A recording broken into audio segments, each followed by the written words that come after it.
कांग्रेस परिवार के सभी साथियों को मेरा नमस्कार। साथियों, मध्य प्रदेश का चुनाव अपने निर्णायक दौर में आ चुका है। इस रविवार को मतगणना होनी है। हमने मतगणना को लेकर एक छोटा सा प्रशिक्षण का वीडियो तैयार किया है, जो हमारे प्रत्याशी को या उनके काउंटिंग एजेंट को कहीं ना कहीं सपोर्ट करेगा। इस वीडियो को शुरू से अंत तक देखने के बाद हमें डाक मतपत्र से लेकर ईवीएम तक की काउंटिंग को लेकर क्या जरूरी दिशा निर्देश होते हैं, क्या जरूरी सावधानी रखना होती है, उसको लेकर हमने संक्षिप्त में बताने का प्रयास किया है। आप सभी ने काफ़ी मेहनत की चुनाव में। हमारे नेताओं ने माननीय कमलनाथ जी के नेतृत्व में मध्य प्रदेश की जनता की आवाज़ बनकर लड़ाई लड़ी है और वो लड़ाई अब अपने निर्णायक दौर में आ चुकी है। अंतिम दिन अगर हम सजग रहेंगे, अलर्ट रहते हैं और पूरी चिंता के साथ आखिरी तक अगर मुस्तैदी के साथ लगे रहेंगे तो निश्चित तौर पर मध्य प्रदेश में जनता की सरकार, माननीय कमलनाथ जी की सरकार स्थापित होगी। तो दोस्तों, इस वीडियो के माध्यम से कुछ छोटे छोटे बिंदु हैं जो मैं चाहता हूं कवर करके आपको क्लैरिटी हो, समझ आ जाए। तो हम इस वीडियो में कुछ इंपॉर्टेंट पॉइंट डिस्कस करेंगे जो कि हमें काउंटिंग डे पर जरूरी है, जिसमें डाक मतपत्र से लेकर ईवीएम तक की काउंटिंग और डेटा को किस तरीके से हमें पोस्ट करना है, किस तरीके से हमको जो शीट दी जाएगी हमारे कांग्रेस प्रत्याशी के द्वारा, उसमें कहाँ उनकी पोस्टिंग करनी है। इन सारी बातों की जानकारी हम इस वीडियो में कवर करेंगे, जो कि आपको हेल्प करेगी। एक बार अगर आप इसको पूरा देखते हैं तो मतगणना वाले दिन हमें कहीं भी प्रॉब्लम नहीं आएगी। तो हम शुरू करते हैं दोस्तों। सबसे पहले तो समय प्रबंधन, जो बहुत ज़्यादा ज़रूरी है। हम लोग सभी एजेंट्स अपने विधानसभा क्षेत्र का जो भी निर्धारित हाल है वहाँ पर समय से पहले पहुँच जाएं। अगर किसी कार्यकर्ता को पर्याप्त जानकारी नहीं है तो वो प्रत्याशी के कार्यालय से एक दिन पूर्व जानकारी भी ले लें। कुछ बात समझना बची हो तो एक बार फिर उनसे चर्चा कर लें। और सभी मतगणना एजेंट और प्रत्याशी और इलेक्शन हमारे जो प्रत्याशी वहाँ पर उपस्थित होंगे या उनके जो प्रतिनिधि हैं जिनको उन्होंने नियुक्त किया है, उनके संपर्क में रहें काउंटिंग के दौरान। ये एक बहुत ज़रूरी विषय है, समय प्रबंधन। ये एक बेसिक अरेंजमेंट है जो कि लगभग मध्य प्रदेश के सभी जिलों में, सभी विधानसभा में सामान्यतः 14 टेबल लगती है। हर विधानसभा में एक रिटर्निंग ऑफिसर की टेबल होती है और कैंडिडेट्स के एजेंट्स की सिटिंग होती है। दोस्तों, यहाँ पर ये 14 का बेसिक फार्मूला है। कुछ जिलों में कलेक्टर ने विशेष परमिशन लेके 16, 20 और 21 टेबल भी लगाई हैं। तो ये डिपेंड करता है जिलावार में। तो एक सामान्य प्रक्रिया है कि 14 से लेकर 20 तक की टेबल भी अलग अलग विधानसभा क्षेत्रों में हो सकती है। शासन की गाइडलाइन एक 14 टेबल को लेकर है। कुछ जिलों में ये व्यवस्था बनाई गई है ताकि समय पर काउंटिंग हो। तो ये एक फिगर चेंज हो सकता है टेबल का। अब जब मतगणना कक्ष में हम पहुंचते हैं तो वहाँ पर जो अनुशासन है, जो शिष्टाचार है, उसको लेकर कुछ नियम है जो कि हमारे एजेंट्स को हमें ध्यान रखना जरूरी है कि एजेंट हमेशा अपनी टेबल पर बैठें। जो टेबल आपको अलॉकेट की है, जो टेबल आपको दी गई है, उसी टेबल पर हमको पूरे समय रहना है। वहीं पर होने वाली पूरी प्रक्रिया को देखना है, समझना है, उसके समय समय पर उसकी नोटिंग करना है। तो अपनी टेबल पर बैठना है। मोबाइल फ़ोन ले जाने की अनुमति नहीं होगी। वो निर्वाचन अधिकारी और सुपरवाइज़र को सिर्फ परमिशन होती है, बाकी एजेंट को ये परमिशन नहीं होती है। मतगणना एजेंट को हॉल में घूमने की इजाज़त नहीं होती है। मतलब हाँ, इलेक्शन एजेंट जिनको मेन ऑथोराइज किया वो मूव कर सकते हैं समझने के लिए, आपके आसपास आ सकते हैं, पर आप जो मेन एजेंट हैं उनको अपने टेबल पर रुकना है, वहीं पर पूरी प्रक्रिया देखना है। एक व्यक्ति प्रत्याशी उनके एजेंट को एक टेबल पर ही उपस्थित रहना है। जैसे मेरी ड्यूटी अगर टेबल 1 पे लगी है तो फिर मैं टेबल 2 या 3 पे जाने के लिए अधिकृत नहीं हूँ। ये छोटी सी बात हम सभी को समझने की है। निर्वाचन अधिकारी शंका होने पर किसी भी एजेंट की तलाशी ले सकता है या वो प्रक्रिया को चेक कर सकते हैं। हाँ, पुलिस बल जो होगा, केंद्रीय पुलिस बल, वो काउंटिंग हॉल के बाहर हो सकता है, अंदर आने की परमिशन उनको नहीं होगी। जो निर्वाचन अधिकारी की परमिशन के बिना हॉल में कोई भी प्रवेश नहीं कर पाता है। तो ये कुछ ऐसे छोटे छोटे बिंदु हैं जिनको हमें समझना जरूरी। रिटर्निंग ऑफिसर की इंस्ट्रक्शन हमारे लिए इम्पॉर्टेंट होगी पूरे समय काउंटिंग में, क्योंकि हमारे लिए ज़रूरी होगा कि हम डेटा के साथ लिखित में व्यवहार करने की कोशिश करें। जितना फोकस हम लोग काउंटिंग के समय करेंगे उतना अच्छे से हमारी प्रक्रिया को और हमारे प्रत्याशी पक्ष में हम काउंटिंग को लिख पाएंगे और जो एक हमारी जिम्मेदारी है उसका निर्वहन कर पाएंगे। तो दोस्तों इसके बाद सबसे पहली जो प्रक्रिया हमारी शुरू होती है डाक मतपत्र की गिनती, क्योंकि दो तरीके के होंगे। पहले डाक मतपत्र की गिनती होगी, उसके ठीक 30 मिनट बाद ईवीएम की गिनती प्रारंभ होना शुरू होगी। ये नियम है कि डाक मतपत्र की गिनती के आधे घंटे बाद ईवीएम की काउंटिंग शुरू की जाती है। तो ये बात थोड़ा सा आपको भी समझना है। जो हमारे साथी डाक मतपत्र की गिनती में रहेंगे ये उनके लिए विशेष है। अब जो मैं बात करने जा रहा हूँ ये खासकर उन साथियों के लिए ज़्यादा जरूरी है जिनकी ड्यूटी डाक मतपत्र की काउंटिंग के लिए लगी है। यहाँ पर 2-3 इंपॉर्टेंट बात है। नियम 54A के तहत डाक मतपत्रों की गणना सबसे पहली बार होगी, पहले चरण के रूप में होगी।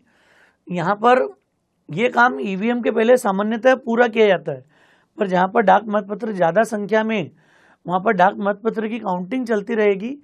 आधे घंटे बाद ईवीएम की काउंटिंग शुरू हो जाएगी। तो ये नियम है कि 30 मिनट बाद ईवीएम की काउंटिंग शुरू की जाती है। ये क्लियरिटी आपको होना जरूरी है। डाक मतपत्र गिनती निर्वाचन अधिकारी की टेबल पर होगी, मतलब जहाँ भी आरओ की टेबल है, रिटर्निंग ऑफिसर की टेबल है, वहाँ पर डाक मतपत्र की गिनती होगी।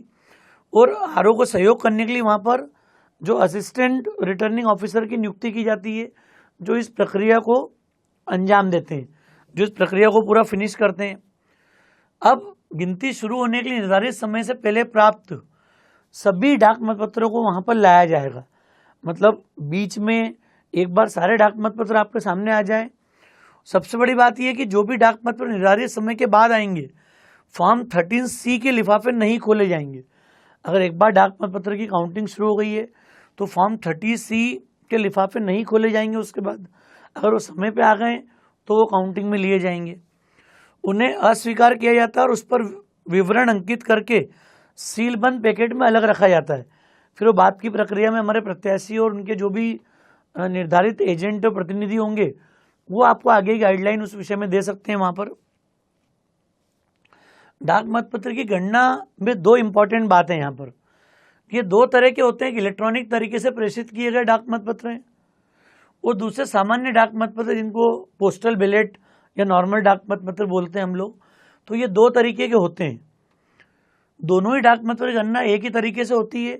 मतलब जब इनकी काउंटिंग होगी पोस्टल बैलेट की तो वो तरीका एक ही होगा, सिर्फ वेरिफिकेशन करने की प्रोसेस अलग अलग है। मतलब वो डाक मतपत्र वैलिड है या नहीं है उसकी प्रक्रिया में छोटा सा अंतर होता है। बाकी काउंटिंग की प्रक्रिया दोनों की सेम होती है क्योंकि भौतिक आधार पे होगी वो सामने। जो इलेक्ट्रॉनिक वाले डाक मतपत्र हैं इनको QR कोड से स्कैन करके वेरीफाई किया जाता है। मतलब QR कोड से वेरीफाई किया जाएगा कि जो फॉर्म एनवलप डाक मतपत्र आपको जारी किया गया था वही हमको रिसीव हुआ है या नहीं हुआ है। तो ये QR कोड को स्कैन करके किया जाता है। नॉर्मली हम कोशिश करें, हमारे प्रत्याशी कोशिश करें कि वहाँ पर जो व्यक्ति की ड्यूटी हो वो थोड़ा सा टेक्निकली इक्विप्ड हो, थोड़ा टेक्नोलॉजी समझते हों, वो QR की स्कैनिंग समझ पाए, कोड स्कैनिंग समझ पाए। ऐसे साथ ही वहाँ पर ज़्यादा उपयोगी साबित होंगे। तो दोस्तों बाहरी लिफाफे को चेक करना, QR कोड को स्कैन किया जाता है, ये मेन प्रोसेस रहती है यहाँ पर उसको वेरीफाई करने के लिए। डाक मतपत्र की जब भी गणना होती है तो वेरिफिकेशन होने के बाद सबसे जरूरी बात क्या होगी कि जो आंतरिक लिफाफे हैं उनकी क्रम संख्या का मिलान करना है। मतलब ये लेयर मैंने सामने आपके शो की है। सबसे इंटरनली फॉर्म 13A है जिससे डाक मतपत्र जो जिनने वोट दिया है, चाहे वरिष्ठ जन ने दिया हो या फिर जो हमारे शासकीय कर्मचारी हैं उन्होंने जो वोट दिया फॉर्म 13A है वो।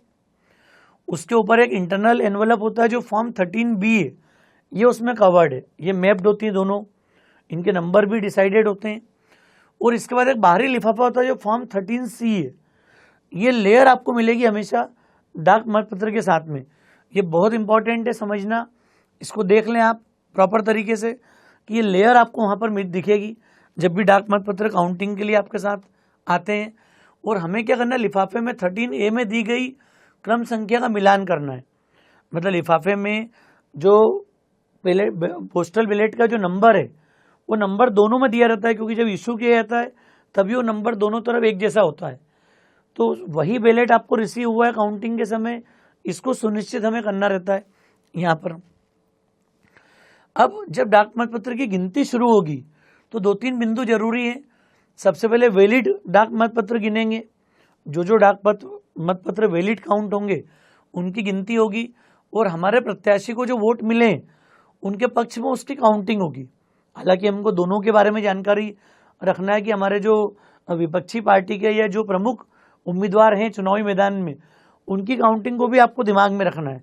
उसी से हमें ओवरऑल पिक्चर समझ में आएगी। हमेशा हर प्रत्याशी को जो टोटल वोट मिले डाक मतपत्र में उसकी गणना होगी, उसकी कैलकुलेशन होगी।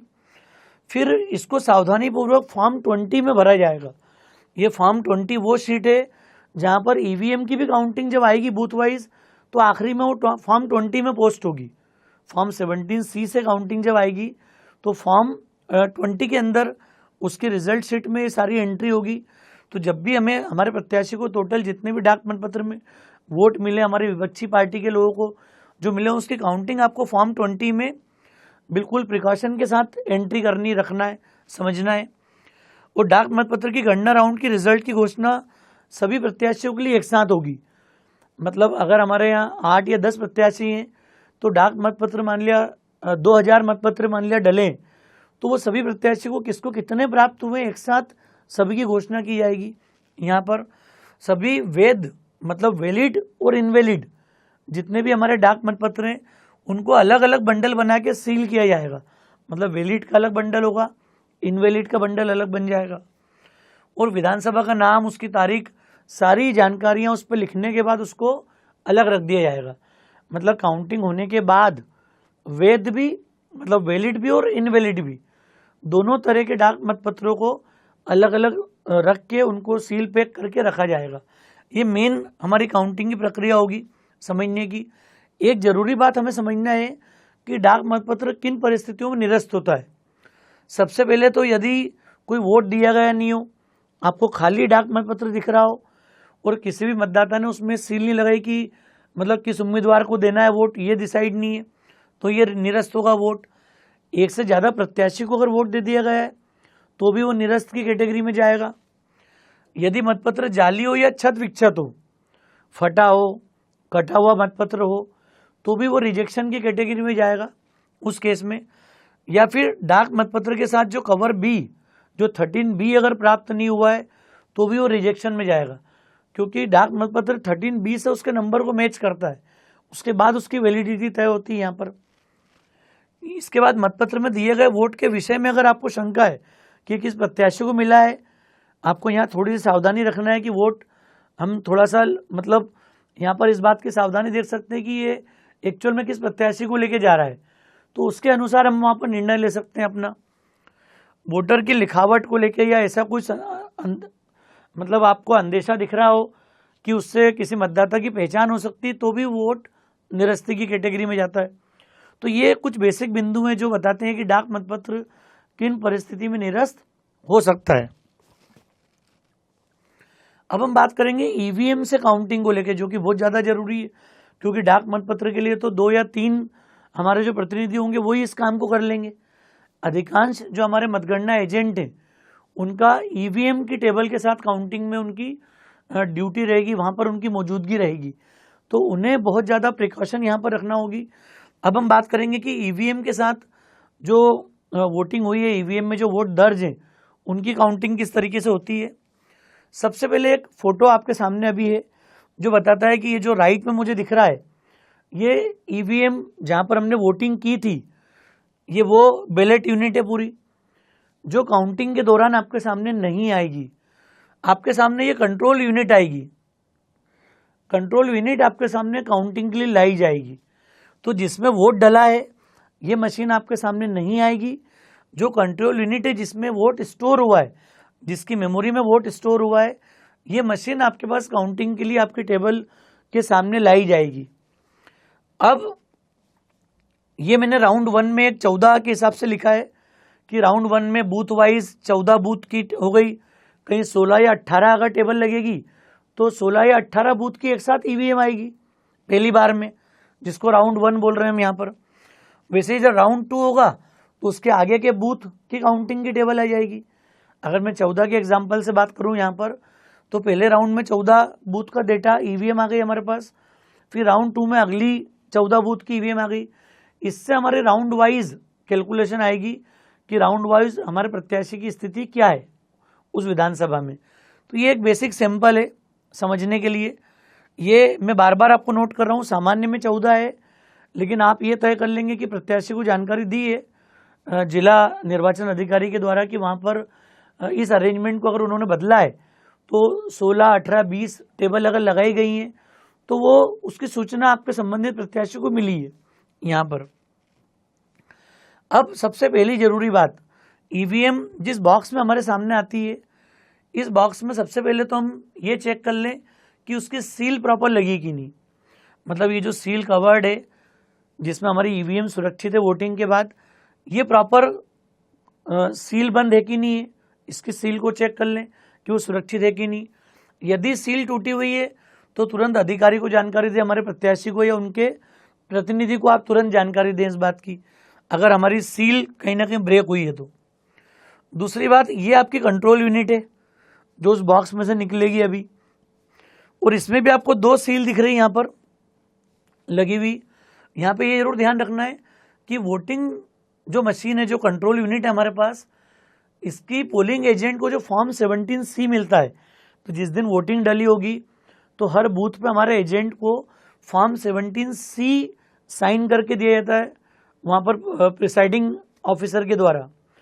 वहाँ पर एक नंबर दिया रहता है, हमारी इस मशीन का नंबर लिखा रहता है कि बैलेट यूनिट का नंबर क्या, कंट्रोल यूनिट का नंबर क्या है। तो ये नंबर का हमको मिलान करना है, वेरीफाई करना है कि जो फॉर्म 17C जो हमारे पास कागज है वही नंबर इस कंट्रोल यूनिट पे लिखा है या नहीं लिखा है। इस नंबर को वेरीफाई करने के बाद सुनिश्चित होगा कि वही कंट्रोल यूनिट हमारे सामने आई है काउंटिंग के लिए, ये उसी संबंधित बूथ वाली मशीन है, ये सुनिश्चित होगा। तो ये एक जरूरी प्रक्रिया समझना जरूरी है। अब कंट्रोल यूनिट पे जो सील लगी हुई है, ये सील टूटी हुई है क्या? अगर सील टूटी है तो भी आप अपने एजेंट को, उनके प्रतिनिधि को आप तुरंत सूचना दें इस चीज़ की। इसमें 2 सेक्शन है, जब काउंटिंग की बात आएगी, वोट आएंगे, ये ऊपर डिस्प्ले यूनिट में दिखेंगे आपको, मशीन में ऊपर डिस्प्ले यूनिट है, यहाँ पर वोट की संख्या मिलेगी, किस प्रत्याशी को कितने वोट मिले, और ये रिजल्ट सेक्शन है जहाँ पर ये पूरा रिजल्ट हमारा स्टोर्ड है, मेमोरी एरिया जिसको हम बोल सकते हैं, जहाँ पर हमारा डेटा स्टोर किया हुआ है। अब ये एक बड़ी इंपॉर्टेंट बात है जो अब समझना जरूरी है हम सभी को, कि जब भी रिजल्ट सेक्शन को ओपन करते हैं तो एक ये हरे रंग की ये पेपर को चेक करना है हमको, दिख रहा है, और ये हरे रंग की पेपर पे भी एक नंबर डला रहता है, वो नंबर आपको फॉर्म 17C में नीचे नीचे आपके प्रत्याशी ने मार्क करके दिया हुआ है, ये नंबर का आपको मिलान करना है। ये इस पर हमारे पोलिंग एजेंट के हस्ताक्षर भी होंगे। ये पेपर अगर कहीं पे कटा फटा हो, ये जो ग्रीन पेपर आपको सेंटर में दिख रहा है, ये कटा फटा है, मतलब यही वो पॉइंट है जहाँ से ईवीएम में छेड़छाड़ हो सकती है, उसको खोला जा सकता है। ये पेपर बड़ा सेंसिटिव है, ये अगर कंप्लीट है, कहीं पर टूट फूट नहीं है, तो ये सुनिश्चित करता है कि ईवीएम हमारी सेफ है, हम काउंटिंग के लिए आगे बढ़ सकते हैं यहाँ पर। तो ये एक बड़ा ज़रूरी बिंदु है समझने के लिए हमारे। अब सबसे ज़रूरी बात क्या है कि वोटिंग काउंटिंग प्रारंभ होने से पहले मशीन जब बटन दबाए, रिजल्ट सेक्शन का डिस्प्ले में आपका काउंट आना शुरू हो, उसके पहले वोटिंग मशीन में दर्ज टोटल वोट का मिलान फॉर्म 17C में जो काउंटिंग हमारे पास आई थी उससे जरूर कर लें। एग्जाम्पल के लिए आपके बूथ पर जितने वोट गिरे हैं उसकी काउंटिंग हमको चेक करना है कि ये दोनों का डेटा मैच हो रहा है कि नहीं हो रहा है। पता लगा ईवीएम ने बोला है कि 400 वोट हैं और आपके पास दिया है कि 350 है, आपके पास जो फॉर्म 17C है, तो इसका मिलान हमको करना जरूरी है कि ये दोनों का डेटा सेम है, तो ये तय करेगा कि हाँ जितने वोट उस दिन डले थे उतने ही वोट इस ईवीएम में अभी दर्ज हैं। अब यदि किसी बूथ पे 630 वोटर हैं और यहाँ पे 395 लोगों ने वोट किया है, तो फिर फॉर्म 17C में वो जो जानकारी मैंने अभी आपसे शेयर की है वो 395 आपके पास लिखा हुआ आना चाहिए। ये आंकड़ा अगर डिफरेंट होगा तो ये बताता है कहीं ना कहीं ईवीएम में बाद में वोट ऐड हुए या कोई और प्रक्रिया हुई है, तो ये चेक करना है। अगर ऐसा नहीं है, कोई अलग काउंट आपके पास आ रहा है, काउंट आपका मैच नहीं हो रहा है, तो फिर आप अपने प्रत्याशी को या उन संबंधित जो एजेंट है अधिकृत उनको सबसे पहले जानकारी दीजिए, उसके बाद हम प्रक्रिया को आगे बढ़ाएंगे। सभी एजेंट को अपने प्रत्याशी का बैलेट नंबर याद रखना है। जैसे आपके प्रत्याशी का नंबर अगर 2 है तो ईवीएम ना तो प्रत्याशी का नाम बताएगी ना सिंबल बताएगी हमारा हाथ का पंजा। ईवीएम सिर्फ क्रम से 1 2 3 किस प्रत्याशी को कितने नंबर कितने वोट मिले वो एक नंबर शो करेगी। बस हमें अलर्ट रहना है, देखना है याद से कि हमारे प्रत्याशी का क्रम क्या है। पहले नंबर पे अगर हमारा प्रत्याशी तो जो ईवीएम सबसे पहले नंबर दिखाएगी वो वोट हमारे प्रत्याशी का काउंट होगा। दूसरे नंबर पे, तीसरे नंबर पे, चौथे नंबर पे, ये डिपेंड करता है कि अल्फ़ाबेटिकल ऑर्डर में होता है उस विधानसभा में किस नाम से प्रत्याशी हैं उसके अनुसार हमारे प्रत्याशी की पोजीशन तय हुई थी जो आपने देखी भी बैलेट मशीन पे। तो जो बैलेट मशीन का क्रम है उसी क्रम से ईवीएम अपने प्रत्याशी के टोटल वोट आपको डिस्प्ले में देगी, यहाँ पर काउंटिंग में देगी। प्रत्याशी का नाम या पार्टी का नाम या सिंबल यहाँ पर शो नहीं होता है, ये बात अपने को ध्यान रखना है। वो साथी खासकर जो नए हैं जिनका पहली बार अनुभव है काउंटिंग में बैठने का। सभी मतगणना एजेंट फिक्स प्रारूप में मतगणना संबंधी जानकारी को कलेक्ट करेंगे। मतलब जो फॉर्मेट आपको हमारे कैंडिडेट ने दिया है सभी टेबल पे उन्होंने फॉर्मेट दिया हुआ है। रिटर्निंग ऑफिसर के पास में जो हमारे एजेंट अधिकृत उनके पास भी सारी टेबल का कॉमन फॉर्मेट है। तो सबका अपना अपना फॉर्मेट है। प्रत्येक राउंड के बाद हमको जानकारी को अपडेट करना है। ये भी निश्चित हुआ है कि हर राउंड के बाद सर्टिफिकेट दिया जाएगा उस राउंड का। उस सर्टिफिकेट के बाद ही हमें अगले राउंड की प्रक्रिया को शुरू कराना है। ये बहुत ज़रूरी बात है क्योंकि अगर हमने एक राउंड के बाद क्लेम नहीं करा या कोई बात नहीं हुई तो फिर 2 राउंड 3 राउंड के बाद उस विषय में बात नहीं कर पाएंगे हम। तो हमें ज़्यादा अलर्ट रहना है इस जगह पे। फॉर्म 17C के भाग 2 में रिजल्ट संबंधी जानकारी जो भरी जा रही है उसको वेरीफाई करें। मतलब अधिकारी भी जो 17C में जो एंट्री कर रहे हैं उस पर भी हमें ध्यान देना है जरूरी। कई बार यहाँ पे ये भी चूक होती है कि निर्दलीय के वोट हों या कोई दूसरी पार्टी के वोट है, हमने हमारे वोट तो गिन लिए और सामने वाले के वोट किसने जोड़ के उसमें लिख दिए। तो ये एक अनुभव मतलब आपको रखना पड़ेगा, ये बात समझना जरूरी है कि हम सभी के वोट पे थोड़ा थोड़ा ध्यान रखें, नज़र रखें। हमारे उम्मीदवार के अलावा भी विपक्षी पार्टी के उम्मीदवार कितने मिल रहे हैं और ऐसा ना हो कि उसके अंदर निर्दलीय के अन्य पार्टी के वोट जोड़ दिए जाए और हमारा ध्यान सिर्फ हमारे प्रत्याशी के वोट तक ही सीमित रहे। ऐसा नहीं होना चाहिए। प्रत्येक बूथ के फॉर्म 17C में जो भी रिजल्ट का डेटा संग्रहित करा जा रहा है वो लास्ट में फॉर्म 20 में रखा जाएगा। जो मैंने डाक मतपत्र के समय आपको बताया था कि फॉर्म 20 आखिरी सीट है जहां पर ओवरऑल एंट्री होगी हर जगह से आके हमारे पास। सही जानकारी भरने में ध्यान दें क्योंकि जब ये डेटा मशीन शो करती है और जब एंट्री होती है इस समय में ज़्यादा अलर्ट रहने की ज़रूरत है क्योंकि जरा सी चूक एक गलत संख्या यहाँ पर लिखवा देगी और वो हमारा नुकसान कर देगी। चुनाव अगर थोड़ा टफ फाइट की तरफ जा रहा है तो ये शुरू में तो स्पष्ट होगा नहीं, राउंड जब आगे बढ़ेंगे जब ये बात हमें स्पष्ट होगी। तो अंतिम समय पहले मिनट से जब हमारी काउंटिंग शुरू हो तब से हमें प्रिकॉशन रखना है और अंतिम समय तक हमें टेबल पर उसी मुस्तैदी के साथ उसी ताकत के साथ जुटे रहना है। ये वो जरूरी बात है हम सबके लिए। अब इसमें एक सबसे अतिरिक्त बात है, जब ईवीएम की काउंटिंग हो गई तो वीवीपैट की गणना होगी। हर विधानसभा से 5 रैंडम बूथ की काउंटिंग होगी वीवीपैट की काउंटिंग के लिए। तो वीवीपैट मशीन आपको लगा होगा, याद होगा कि वोट डालते समय पड़ोस में वीवीपैट की मशीन थी। जिस व्यक्ति को हमने वोट किया है, मान लिया हमने कांग्रेस के प्रत्याशी को वोट दिया है तो वहाँ से कांग्रेस प्रत्याशी को सिंबल पे वोट जाता हुआ दिखा था, कुछ सेकंड के लिए आपने देखा और वो फिर डिस्कनेक्ट होकर बॉक्स के अंदर गिर गई। तो ऐसी 5 रैंडम मशीन्स पे काउंटिंग होती है। इसके लिए आपको प्रत्याशी अलग से गाइडेंस दे देंगे कि हम स्पेसिफिक उनके गाइडेंस से भी क्लेम कर सकते हैं कि कहाँ पर किन विशेष परिस्थितियों में हमें वीवीपैट की काउंटिंग करानी है। तो ये डिपेंड करता है उन सेंसिटिव बूथ्स पे या सेंसिटिव केस में जहाँ पर हम निर्णायक लड़ाई में बहुत नज़दीकी में हैं, वहाँ ये अलर्टनेस का बहुत बड़ा रोल है, इम्पॉर्टेंट रोल है। ईवीएम जब लास्ट काउंट हो जाएगी उसके बाद रिटर्निंग ऑफिशियल द्वारा ड्रॉ निकाला जाएगा और फिर उसके आधार पर वीवीपैट की पर्चियाँ गिनी जाएंगी। तो 5 वीवीपैट की काउंटिंग हमारी हर विधानसभा क्षेत्र में होगी। एक टेबल को वीवीपैट काउंटिंग बूथ बनाकर उस पर ही भी इन पर्चियों गणना की जाएगी। ईवीएम में प्राप्त मत और वीवीपैट में प्राप्त मत पार्टी वाइज ये मैच होना बहुत जरूरी है। दोनों आंकड़े अगर नहीं मिलते हैं तो फिर से वीवीपैट की गणना कराना पड़ेगी हमको। मतलब वीवीपैट में जो पर्चियों के जो रिजल्ट हैं और जो ईवीएम ने जो रिजल्ट दिए, जो डेटा में आपने लिखा है, ये सभी प्रत्याशियों के मैच होना जरूरी है। अगर ये मैच नहीं होंगे फिर से वीवीपैट की आप काउंटिंग कराओ। तो ये रैंडम बेस पे इसलिए चयन होता है कि हम लोग क्लेम कर पाएँ कि सारी वीवीपैट गिनती में नहीं आएगी, सिर्फ 5 वीवीपैट गिनती में आएंगी आपके पास। गणना के बाद वीवीपैट पर्चियों काले पेपर के लिफाफे में रखकर सील किया जाएगा, क्योंकि आगे जब जो लीगल प्रोसीडिंग 6 महीने की होती है रिजल्ट को सेव रखने की, किसी भी लीगल आगे की कार्रवाई के लिए, तो उसके लिए इसको भी हमें काले लिफाफे में सील करके रखना अनिवार्य वीवीपैट की पर्चियों को। ये थोड़ा सा आप ध्यान रखिएगा। मतगणना पूरी होने के बाद हमारे पोलिंग एजेंट को डीएमएम यूनिट को सील करने की प्रक्रिया पूरी होने तक रुकना जरूरी है। हम कई बार काउंटिंग देख के फ्री हो जाते हैं। दोस्तों, इस पूरी ईवीएम का सबसे इम्पॉर्टेंट जो आत्मा है वो डीएमएम है। डीएमएम को बोलते हैं डिटेचेबल मेमोरी मॉड्यूल। जैसा मेमोरी होती है ना नॉर्मल में, आप देखते हो मेमोरी कार्ड होता है, थोड़ा बड़े साइज की डीएमएम मेमोरी है। आपके ईवीएम के सारे वोट उसी मेमोरी में सेव है। पूरी ईवीएम को रिजर्व नहीं करा जाता है, उस मेमोरी मॉड्यूल को, उस मेमोरी चिप को निकाल के रख लेते हैं और उसको सील करके सुरक्षित करना पड़ता है। तो ये प्रक्रिया होने तक हमें वहाँ डटे रहना है हमेशा।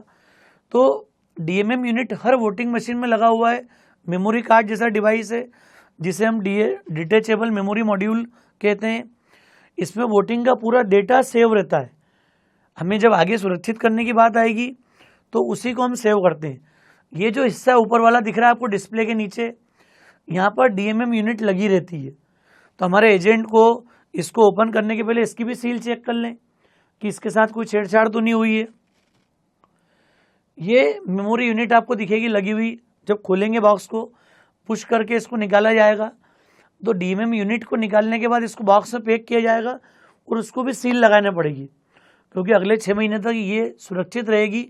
फ्यूचर में कभी भी कहीं पर लीगल प्रोसीडिंग में नीड होगी तो इसी को फिर किसी ईवीएम में लगाकर फिर से काउंटिंग चेक की जा सकती है।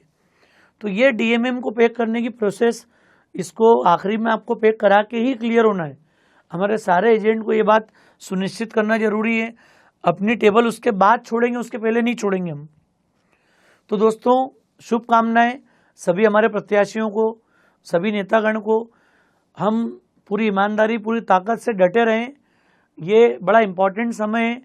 सरकार मध्य प्रदेश में जनता की सरकार लाना है, कांग्रेस पार्टी की सरकार को लाना है, माननीय कमलनाथ जी की सरकार को लाना है। तो हमें अंतिम क्षण तक मुस्तैदी के साथ डटे रहना है। हमें उम्मीद है मध्य प्रदेश की जनता जो भी फैसला करेगी कांग्रेस पार्टी के लिए शुभदायी है। हमें पूरी उम्मीद है, जनता ने कांग्रेस पार्टी के नेता तो भरोसा जताया है। जरूरत है हमें रविवार को अंतिम समय तक मुस्तैदी के साथ तैनात रहने की। शुभकामनाएं सभी प्रत्याशियों को, सभी साथियों को, पूरे कांग्रेस परिवार को। Thanks a lot.